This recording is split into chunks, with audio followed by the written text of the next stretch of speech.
सर्वमङ्गलमाङ्गल्ये शिवे सर्वार्थसाधिके शरण्ये त्र्यम्बके गौरी नारायणी नमोऽस्तुते।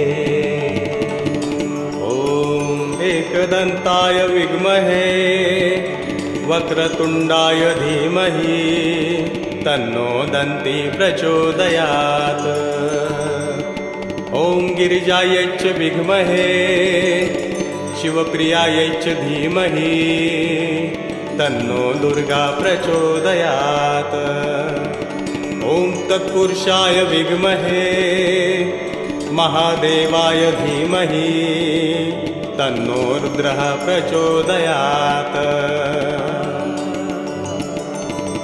ॐ उमामहेश्वराभ्यां नमः। ॐ पार्वत्यै नमः।